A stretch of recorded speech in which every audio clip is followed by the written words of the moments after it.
Nylon 2, nylon 6। क्या नाम है? नाइलॉन 2, नाइलॉन 6, दोनों एक ही नाम है। अब सबसे पहले मैं इसके मोनोमर्स की चर्चा कर लूं तो मोनोमर्स क्या होते हैं इसके? इसका मोनोमर होता है NH2 CH2 COOH, NH2 CH2 4 CH2 5 COOH। अब बच्चों ये दोनों इसके एकलक हैं, दोनों इसके मोनोमर हैं। जो पहले वाला मोनोमर यहाँ पर मैंने लिखा है इसका नाम होता है आपका ग्लाइसिन, और इस ग्लाइसिन के अलावा जो मैंने दूसरा लिखा है उसका नाम है एमिनो कैप्रोइक एसिड। ठीक है, इस पहले वाले का नाम है ग्लाइसिन और दूसरे का नाम है अमीनो कैप्रोइक एसिड। देखो अमीनो क्यों बोला? क्योंकि NH2 लगा है, और मैंने आपको बताया है कि जब आपको CH2 5 दिखे तो उस स्ट्रक्चर को हम कैप्रोलैक्टम कहते हैं, इसलिए इसका नाम है कैप्रोइक अम्ल। तो हम कहेंगे कि नाइलॉन 2 और नाइलॉन 6 को बनाने में क्या क्या एकलक काम आए। अब आप देखोगे कि नाइलॉन 2 है ना, 2 का मतलब इसको 2 नाम इसलिए दिया क्योंकि उसमें 2 कार्बन है। नाइलॉन 6 नाम क्यों दिया इसको? क्योंकि उसमें 6 कार्बन है। तो नाइलॉन 2 नाइलॉन 6 किससे बना? ये बना glycine plus amino caproic acid से। अब देखो कि आप इसका बहुलकन कैसे करवाओगे और ये अम्ल बनेगा। ठीक है, ग्लाइसिन का फॉर्मूला हमने क्या लिखा? NH2 CH2 COOH। Amino caproic अम्ल का फॉर्मूला मैंने लिखा NH2 CH2 5 COOH, यही लिखा। इसको भी ले लो N, इसको भी ले लो N। ठीक है, क्या करवा दो इसका? सह बहुलकन। अब मैंने बहुत ही सिंपल फंडा सिखाया है कि साइड में जो H लगा है ना उस H को हटा दो, COOH है तो उसको डबल बॉन्ड O रहने दो और उसका OH निकाल दो ताकि वो आगे वाले H के साथ रिएक्शन करके वाटर का मॉलिक्यूल बाहर निकाल दे। देखो सहबहुलकन होगा कैसे। इस स्थिति में मैंने यहाँ लिखा NH। ठीक है, ये मैंने बॉन्ड यहाँ लगा दिया, इसका एक H मैंने हटा दिया। ये है आपका CH2 C double bond O, इस OH को मैंने यहाँ से उड़ा दिया। ये बच गया बच्चों NH, CH2 हो गए आपके पास 5, यहाँ बच गया C डबल बॉन्ड O। मैंने इसको बंद किया, यहाँ मैंने N लगाया। अब देखो होगा क्या? मैंने एक H को यहाँ से निकाला, एक OH को यहाँ से निकाला, ये दोनों HOH मिलके H2O बन के बाहर। मैंने एक H को यहाँ से निकाला, तभी मैंने इसको यहाँ NH रखा, और ये COOH था तो मैंने इसको C डबल बॉन्ड O रहने दिया, और यहाँ से भी एक OH को बाहर निकाला, ये H और ये OH मिलके H2O बन के बाहर। ठीक है, तो करना हमें क्या है कि पहला रूल होता है जहाँ डबल बॉन्ड दिखे वहां सिंगल लगा दो, एक एक H को कॉर्नर में से हटा दो। उसके बाद में अगर आपके पास में कार्बोक्सिलिक एसिड ग्रुप है तो COOH में से C डबल बॉन्ड O को रहने दो और OH को आप बाहर निकाल दो। क्लियर? अब ये जो बना है ना, ये बना है आपका नाइलॉन 2 नाइलॉन 6, और ये भी क्या है? ये भी आपका जैव निम्नकरणीय बहुलक है, मतलब ये आपका बायोडिग्रेडेबल पॉलीमर है। तो बायोडिग्रेडेबल की कैटेगरी में साइंटिस्ट ने 2 पॉलीमर्स का निर्माण किया, एक आपका PHBV और एक आपका नाइलॉन 2 नाइलॉन 6। तो बच्चों यहाँ पर क्वेश्चन क्या बनता है? यहाँ पर आपसे हमेशा या तो ये अभिक्रिया पूछी जाएगी या आपसे ये पूछा जाएगा कि इनके एकलकों के नाम लिखो। क्लियर? चलिए आगे बढ़ते हैं। हमारा दूसरा मुद्दा जो है हमारे व्यापारिक महत्व का क्या मतलब होता है? व्यापारिक दृष्टि से भी हम बहुत सारे बहुलकों की चर्चा करते हैं। ठीक है, जैसे कि व्यापारिक का मतलब हुआ कि इंडस्ट्री में क्या क्या काम आता है, इसको हम बोलेंगे इंडस्ट्रियल पॉलीमर्स। तो बच्चों इंडस्ट्रियल पॉलीमर्स में एक हम पढ़ते हैं पॉलीप्रोपीन के बारे में, ठीक है, हम पढ़ते हैं बैकेलाइट के बारे में, हम पढ़ते हैं पॉलीस्टायरीन के बारे में, हम पढ़ेंगे पॉलीविनाइल क्लोराइड के बारे में। विनाइल क्लोराइड के बारे में अभी हमने नहीं पढ़ा है। इसके अलावा हम पढ़ते हैं यहाँ पे ग्लिप्टल के बारे में, ग्लिप्टल नाम भी अभी हमने नहीं पढ़ा है। तो यहाँ पर जो मैंने ये कुछ नाम लिखे हैं ये सारे पॉलीमर्स आपके औद्योगिक जगत के पॉलीमर्स हैं, मतलब इंडस्ट्री में काम आने वाले हैं। तो इन पॉलीमर के बारे में हम क्या देखेंगे, पहला तो हम सीखेंगे कि इनके मोनोमर क्या है, ठीक है। दूसरा हम देखेंगे कि इनका स्ट्रक्चर कैसा है, मतलब इनकी संरचना कैसी है, और तीसरी चीज मैं आपको बताऊंगी ये काम कहाँ आ रहा है। तो तीनों ही चीजें ध्यान रखना इंपॉर्टेंट है। और सबसे अच्छी बात, ये आपके चैप्टर का लास्ट टॉपिक है, और अगर आपको उसको समझना और लर्न करना है तो आप अपनी एनसीईआरटी को ओपन रखिए, जैसा मैंने आपको चैप्टर के स्टार्टिंग में कहा था, ठीक है। तो देखो, इंडस्ट्रियल इंपॉर्टेंस के कुछ पॉलीमरों के नाम, उनका एकलक, उनकी संरचना और आपको उनका उपयोग बताना है। तो मैं एक एक करके यहाँ पर इस टॉपिक को शुरू करती हूँ। देखो, यहाँ पहले इसका नाम लिखा है, मैं आपको इसका एकलक बताऊंगी, उसकी संरचना बताऊंगी और मैं आपको उसका उपयोग बताऊंगी। तो देखिएगा, पहला नाम पॉलीप्रोपीन, दूसरा पॉलीस्टायरीन और थर्ड है आपका पॉलीविनाइल क्लोराइड। इसका नाम क्या है, पॉलीप्रोपीन।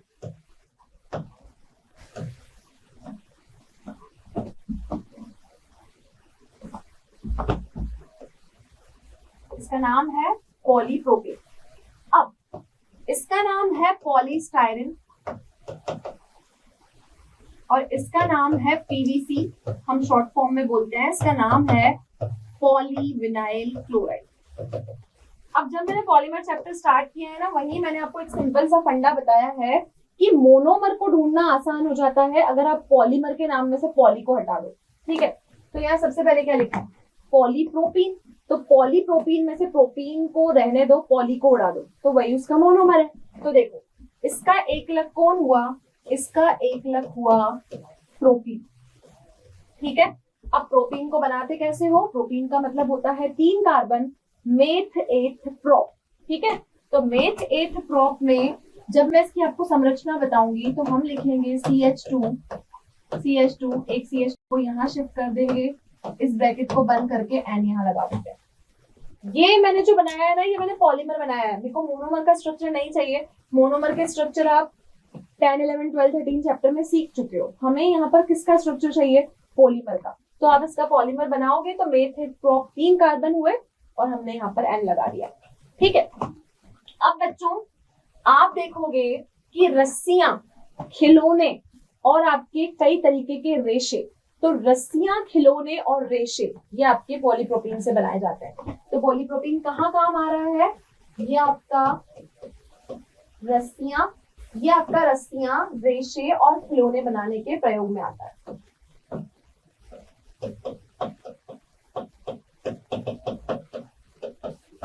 रस्सियां, रेशे, खिलौने आदि, ठीक है। तो ये पहला प्रयोग हुआ आपका पॉलीप्रोपीन का। ये आपका औद्योगिक महत्व का एक इंपॉर्टेंट पॉलीमर है।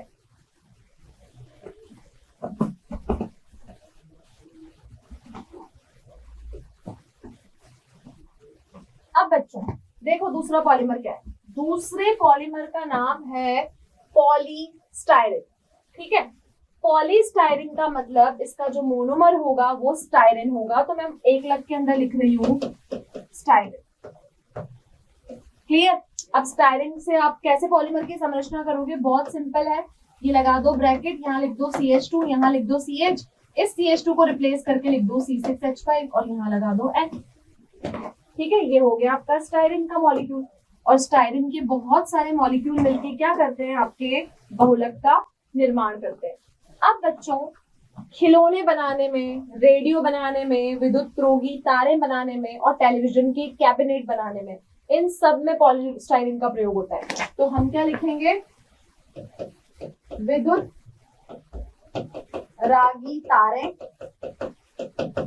खिलौने और बहुत सारी चीजों में जो तारे लपेटने के काम आती है उसमें भी हम पॉलीस्टायरीन का प्रयोग करते हैं। विद्युत रोगी तारे, खिलौने और आपके टेलीविजन के कैबिनेट, ठीक है। इन सब में क्या काम आ रहा है, इन सब में आपका ये स्टायरीन काम में आ रहा है। क्लियर, इतना क्लियर है बच्चों, इतना। चलिए आगे पढ़ते हैं पीवीसी के बारे में। पीवीसी की फुल फॉर्म होती है पॉलीविनाइल क्लोराइड। ये भी औद्योगिक जगत का एक इम्पॉर्टेंट बहुलक है। लेकिन मैं एक इम्पॉर्टेंट चीज आपको ये बताऊं कि इस पीवीसी के बारे में मैंने आपको पहले नहीं पढ़ाया है, लेकिन ये स्टेबल में गिवन है, तो ये आपसे एग्जाम में पूछा जा सकता है। तो हमें बुक में से एक, अगर हमें छोटे से छोटा टॉपिक भी गिवन है तो हमें उसको स्किप नहीं करना है, क्योंकि बोर्ड में क्वेश्चन कहीं से भी अराइज हो सकता है। तो देखिए पीवीसी क्या होता है। पीवीसी का मतलब हुआ पॉलीविनाइल क्लोराइड। तो देखो पॉलीविनाइल क्लोराइड का एक लग कौन होगा, विनाइल क्लोराइड। कौन होगा, विनाइल क्लोराइड होगा। और विनाइल क्लोराइड को आप लिखोगे तो विनाइल क्लोराइड। इसका मतलब मुझे क्या करना है कि जब मैं इसकी संरचना करूंगी तो स्ट्रक्चर ऐसा का ऐसा ही रहेगा, सिर्फ मुझे Cl वहां लगाना है। तो देखो बहुत सिंपल है, प्रोपीन हो तो CH2 लगा दो, स्टाइरिन हो तो C6H5 लगा दो, और विनाइल क्लोराइड हो तो उसको रिप्लेस करके Cl लगा दो। हमें कोई रटने की जरूरत नहीं है, यहाँ पर एक सिंपल सा फंडा मैंने आपको बताया है। तो देखो करो क्या, यहाँ लगा दो स्क्वायर ब्रैकेट के साथ बॉन्ड, यहाँ लिख दो CH2, यहाँ लिख दो CH, और इस C6H5 को हटा के यहाँ लगा दो Cl, ब्रैकेट को बंद करके N। ये हो गई इस पॉलीमर की संरचना। ओके, अब ये विनाइल क्लोराइड कहाँ काम आता है। आपने देखा है कि हमारे घर में जो इलेक्ट्रिसिटी की तारें लगी होती है, उन तारों के ऊपर जो कोटिंग की होती है वो पीवीसी की होती है। इसके अलावा हमारे फर्श पे जो टाइल्स होती है वो आपकी पीवीसी की टाइल्स भी आती है। और इन चीजों के अलावा इस पॉलीविनाइल क्लोराइड का प्रयोग विनाइल फर्श, पाइपलाइन और बरसातियां और बैग बनाने के काम में भी लिया जाता है। तो देखो कहाँ कहाँ ये विनाइल क्लोराइड आपका पीवीसी काम आया, बरसातियां, दूसरा आपके बैग पीवीसी के होते हैं, पीवीसी फर्श,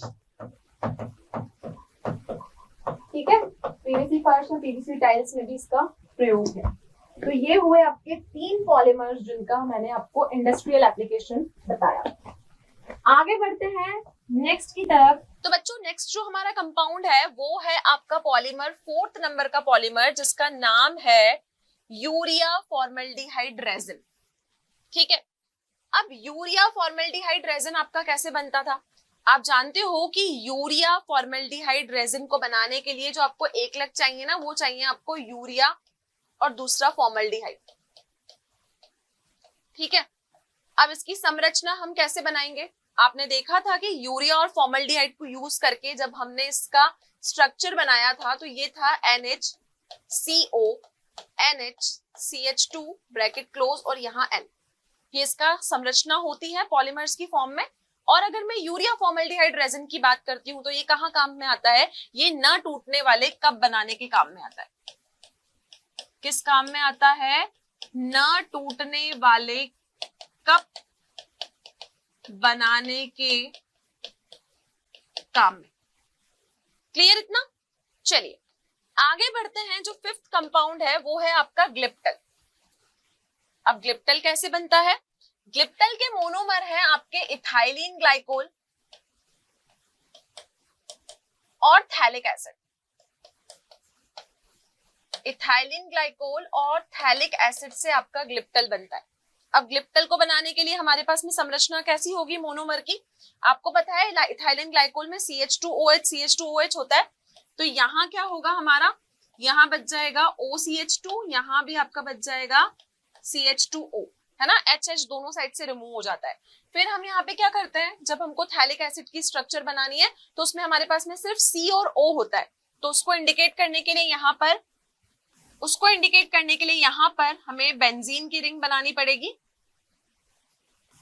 CO, और स्ट्रक्चर को हम कंप्लीट करेंगे N। ठीक है, तो ये थाइलिन ग्लाइकोल का हो गया। और थैलिक एसिड में से आपका OH रिमूव हुआ, जो वाटर मॉलिक्यूल बनके संगनन बहुलकन से बाहर हो जाता है। तो ये स्ट्रक्चर हो गई आपकी इथाइलिन ग्लाइकोल और थैलिक एसिड की संरचना से, जिससे आपका ये पॉलीमर बना। अब बात ये है कि ये जो आपका ग्लिप्टल है ये कहाँ काम आता है। तो बच्चों ये कहाँ काम आता है, ये आपका प्रलेप और प्रलाक्ष बनाने में काम में आता है। क्लियर। एक और कंपाउंड है हमारे पास जो कि वेरी वेल नोन कंपाउंड है, बेकेलाइट। हमने बहुत बार पूरे चैप्टर में बेकेलाइट की चर्चा की। आपकी कंघियां, न टूटने वाले स्विच, बहुत सारी चीजें ऐसी हैं जो नेचर में थर्मोसेटिंग है और उनको बनाने के लिए हमारा बेकेलाइट काम में आता है। तो बच्चों पहली बात तो बेकेलाइट के जो कंपाउंड्स थे, जो आपके मोनोमर्स थे, बेकेलाइट आपके कौन से मोनोमर से मिलके बना था? एक था आपका फॉर्मल्डिहाइड और दूसरा था आपका